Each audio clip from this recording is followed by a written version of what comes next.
자, 보자.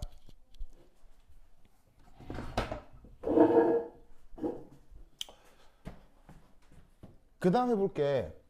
이제 매스 스펙트럼인데 아까 우리가 했었던 건 매스 스펙트로메트리라고 하는 기계의 구성이었죠. 첫 번째가 섹터 방식, 두 번째가 쿼드로폴, 세 번째가 토프였는데 여하튼 그런 장비를 이용해서 그 나와 있는 실험 결과 그래프, 그걸 뭐라고 부른다? 스펙트럼이라고 합니다. 그래서 그런 장비를 이용해서 그 입자의 질량을 측정한 실험 결과를 그래프 형태로 나타낸 것을 스펙트럼이라고 하는데, 그거와 관련된 굉장히 유명한 문제가 옛날에 이제 그 고등화학 경시 문제에서 나온 적이 있어요. 그래서 이제 이 문제에서는 누구의 질량을 측정한 거냐면 바로 탄소, 브로민, 염소로 되어 있는 분자의 분자식을 측정을 한 거죠. 알겠죠? 자, 그런데 이 녀석의 분자량이 얼마인지를 측정하기 전에 문제에서는 이제 어떤 것들을 제시하고 있냐면 바로 몇몇 동위원소들의 존재에 대한 얘기를 하고 있어요.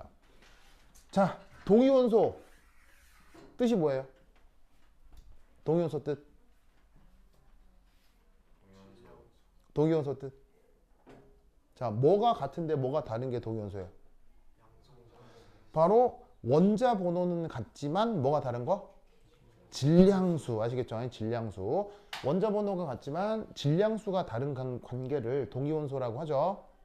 기억하죠? 자, 동위원소 영어로. 영어. 동위원소 영어. 모르겠습니다. 동위원소 영어. same은 무슨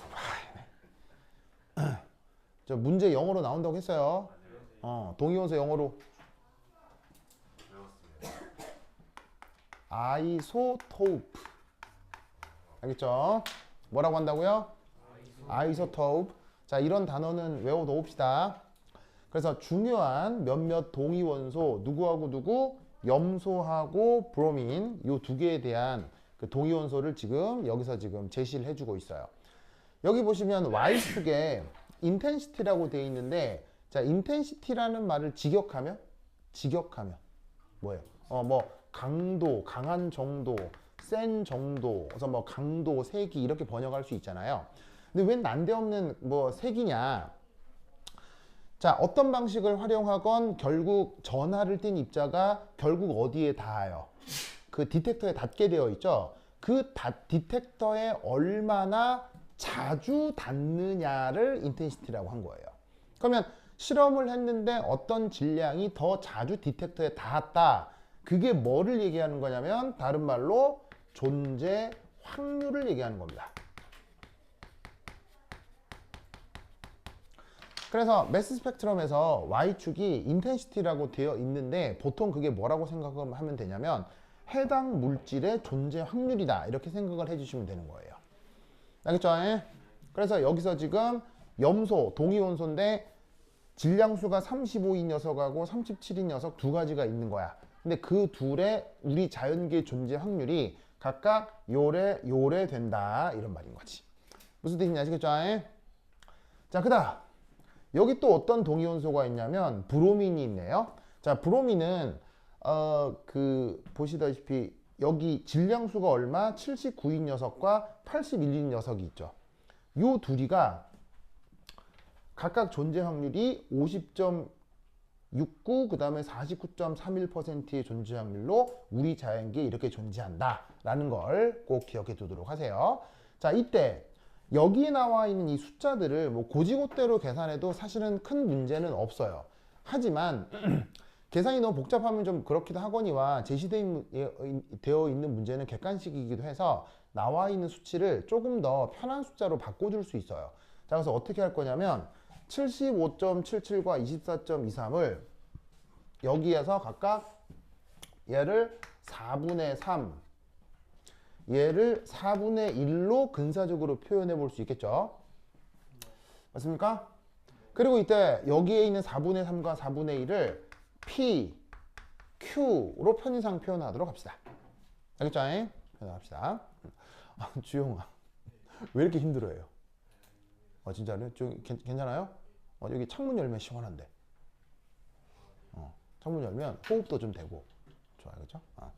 자, 그다음 여기에 있는 50.69와 49.31 얘는 그냥 확률을 대강 어떻게 생각해도 되겠어요? 2분의 1이다, 2분의 1이다 이렇게 생각해도 되겠죠? 얘를 편의상 R과 S라고 해보도록 합시다. 이때 굉장히 중요한 게 뭐냐면 여러분 우리 우주에 원소는 총 몇 가지 정도가 있어요? 원소. 우리 우주에 원소는 몇 가지 정도가 있어요? 여기서 원소란 산소, 수소, 질소 뭐 이런 원소.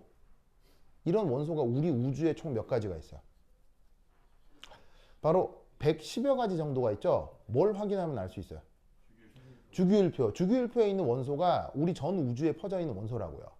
자, 그런데 그 각 원소마다 또 뭐가 또 따로따로 있어요? 동위원소가 또 따로따로 있잖아요. 그러면 각 원소마다 나타나는 동위원소도 따로따로 카운팅을 하면 전 우주에 존재하는 이런 총 원자핵은 몇 종류가 있겠어요? 전 우주에 존재하는, 그러니까 한 원소마다 동위원소를 따로 구분을 하면 전 우주에는 이 원자핵의 종류가 총 몇 가지? 한 2천여 가지 정도가 있습니다. 무슨 말인지 알겠죠? 동위원소가 종류가 억수로 많아요. 물론 그 동위원소들 중에는 상대적으로 좀 안정한 애, 좀 불안한 애 있겠죠. 그렇죠? 근데 안정하건 불안하건 여하튼 우리 우주에서 발견되는 게 한 2천여 종 되는 거예요. 그럼 조사해야 될 것이 2천여 종이라면 2천여 종 정도 되면 이거는 전수조사가 가능할까요? 불가능할까요? 2천여 종에 대한 전수조사 가능할까요? 불가능할까요? 우리나라 인구 몇 명이죠? 5천만 명이잖아요. 전수조사 해요, 안 해요? 하잖아요. 그래서 왜 통계청이라고 해서 인구 센서스라고 해서 몇 년에 한 번씩 통계청에서 직원 나와가지고 가정방문 해가지고 여기 몇 분 사십니까? 다 조사하고 가잖아요. 우리나라 인구 몇 명이라고요?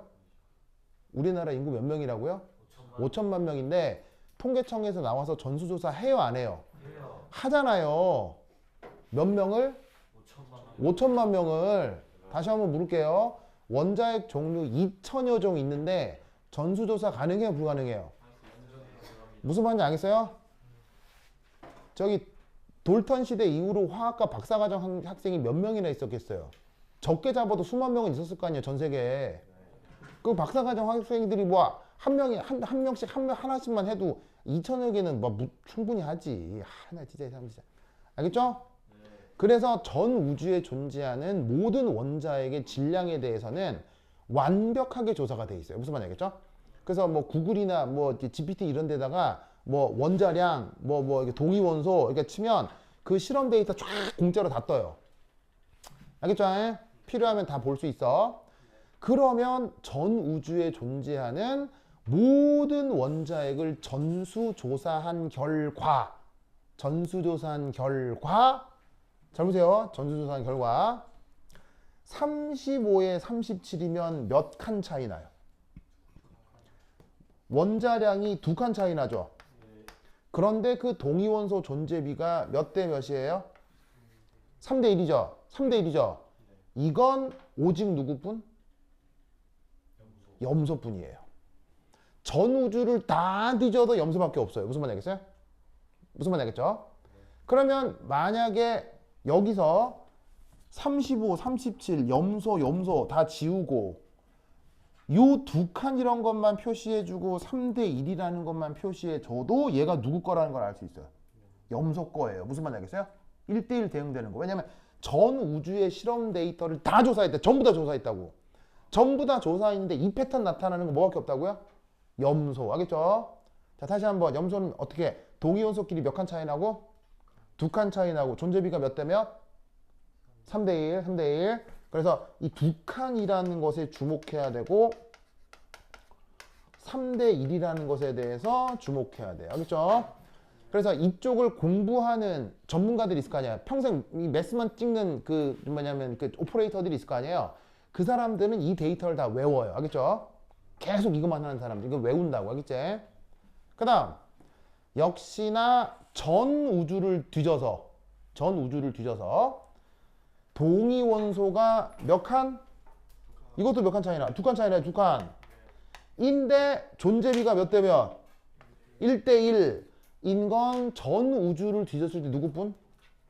전 우주를 뒤져서 브로민 뿐이에요. 아시겠죠? 그래서 두 칸 차이 나는데 1대 1로 존재하는 동위원소다. 그러면 숫자만 보고 얘가 브로민 거라는 걸 바로 알아야 돼요. 알겠죠? 아시겠죠?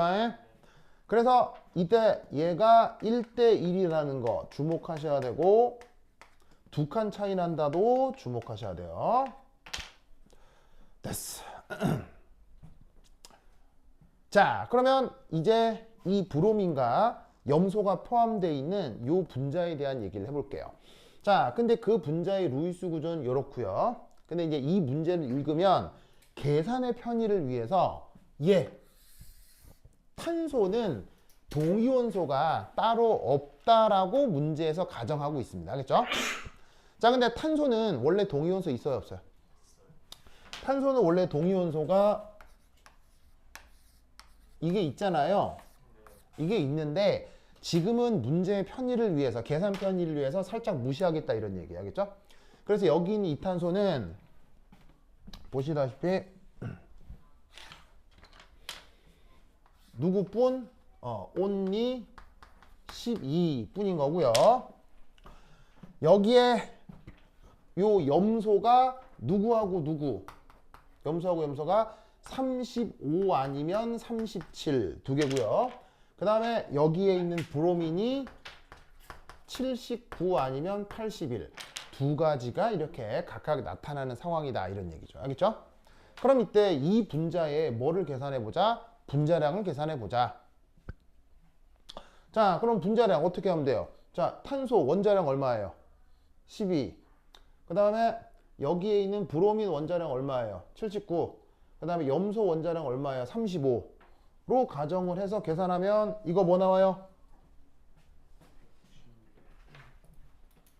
자, 이거 계산하면 뭐 나와요? 바로 196이 나오겠죠? 맞습니까? 그럼 이 196은 이 분자에서 나타낼 수 있는 가장 뭐한 질량이에요? 가장 가벼운 녀석인 거죠? 자, 그럼 이때 마찬가지로다가 35가 들어갈 자리에 만약 예를 들어서 37로 바꿨다. 그러면 얘 분자량은 뭐가 되겠어요? 여기서 두 칸 늘어난 198이 될 거란 얘기인 거지. 그런 식으로 35 대신 37을 79 대신 81을 넣어서 브로민은 81, 염소는 37, 37이라고 하면 이때 분자량은 얼마겠어요? 바로 204가 나온다 이런 말이지. 그럼 이 204는 이 녀석이 뭐가 되겠어요? 가장 무거운 분자량이 되겠죠. 무슨 말 알겠죠?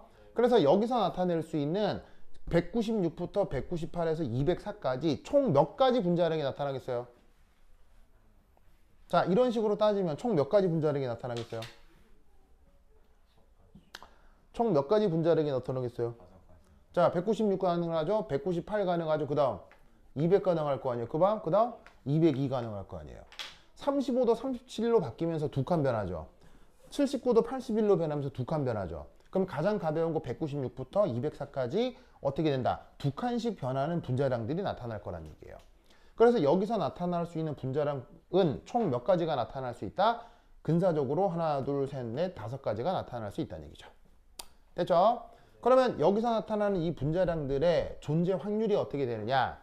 그 존재 확률을 이 수식으로 계산해 볼 거예요. 자, RS가 뭐예요? RS는 각각 여기에 있는 브로민하고 브로민 79와 81이 존재할 확률을 편의상 RS로 뒀죠? 그 다음에 PQ는 뭐예요? 여기에 있는 35와 37짜리의 존재 확률을 PQ로 뒀죠. 자, 그런데 한 분자 안에 염소는 몇 번 들어갈 수 있어요? 한 분자 안에 염소는 이런 식으로 3번 동시에 존재할 수 있죠. 그래서 그 존재 확률을 거듭 제곱으로 표현을 한 거예요. 그럼 이때 이 녀석을 쫙 전개하면 이게 바로 뭐겠어요? 쫙 전개하면 이게 바로 여기에 나와 있는 분자량의 존재 확률이 될 거란 얘기인 거죠. 알겠죠? 그럼 봅시다. P3승 R은 뭐냐면요. P가 누구죠? P가 35짜리의 존재 확률이죠. 그러면 P3승이니까 35, 35, 35가 들어갈 확률에 R이면은 누구예요? 79가 들어갈 확률이죠. 그러니까 P3승 R은 35, 35, 35, 79로 이루어질 분자의 존재 확률이 되는 거죠. 바로 여기서 누구냐면 가장 가벼운 196의 존재 확률이 될 거예요. 마찬가지로 마지막에 있는 Q3승 S는 뭐겠어요? Q3승 S는 누구냐면 Q는 더 무거운 37, S는 더 무거운 81이니까 나와 있는 분자량 분포 중에서 가장 무거운 204의 존재 확률이 될 거라 이런 얘기예요. 무슨 뜻인지 아시겠죠? 알겠죠? 자, 근데 이제 여기 때 재밌게도 마찬가지로 고려하면 얘 같은 경우가 198의 존재 확률이 되거든요. 근데 여기서 재밌는 건 또 고려를 해보면 요 놈, 이 놈도 198이라는 분자량이 나타날 존재 확률이 되는 거예요. 이게 염소가 됐건 브로민이 됐건 지금 이 문제에서는 특별히 동위원소가 나타나도 두 칸씩 똑같이 변하고 있기 때문에 어떤 것이 염소로 하나 바뀌느냐, 어떤 것이 브로미드로 하나 바뀌느냐가 분자구, 그 뭐냐면은 이제 그 정확하게 그 뭐냐면은 분자의 원자 동위원소가 일치하는 건 아닌데 도화에 놓았을 때의 분자량이 같아지는 묘한 효과가 나타나는 거죠. 그래서 이 경우 예를 들어서 분자량 198의 확률을 만약에 예를 들어 계산을 해보자면 요 값하고 요 값을 더해서 한꺼번에 표시를 해주면 된다 이런 말이에요. 그럼 이때 P하고 Q가 값이 각각 뭐였어요? P는 4분의 3이고 Q는 4분의 1이죠. RS는 값이 뭐였어요? 2분의 1, 2분의 1이었죠? 4분의 3, 4분의 1, 2분의 1, 2분의 2 넣으면은 얘 이때 계산한 값이 뭐가 나오느냐? 128분의 54가 나와요. 그럼 그런 식으로다가 196부터 204까지 그 존재 확률을 쭈루룩 계산할 수 있다 이런 얘기지. 그래서 계산을 완료를 하면 그 값이 어떻게 되느냐? 요 놈이 대략 한 27, 198은 54, 200은 36, 그 다음에 202는 10, 그리고 204는 1. 요런 정도의 그 존재 확률 B가 나타나는 거예요. 그래서 각각 196부터 204까지 27대, 54대, 36대, 10대 1의 존재비가 나타나므로 이걸 가장 잘 보여주는 그래프가 아마 문제에서 제시하는 몇 번 그래프가 될 거라고요. 무슨 말 알겠죠? 그래서 이제 이 문제는 글쎄 뭐 어렵다라기보다는 계산량이 조금 많죠. 계산량이 좀 많아서 이런 식의 질량 분석 스펙트럼 문제가 있었다. 무슨 말 알겠죠? 꼭 기억하세요. 자, 그 다음 뭐 해볼 거냐? 20페이지에 있는 연습 문제 15. 자, 20페이지 연습 문제 15 찾았어요? 네. 한 장 넘겨서 20페이지 연습 문제 15. 자, 얘는 카이스트 기출이거든요. 자, 카이스트 기출인 거 아시겠어요? 이 카이스트 기출. 자, 연습 문제 15. 한번 풀어보세요. 시작. 내 칠판에 쓰는 동안 풀어보세요.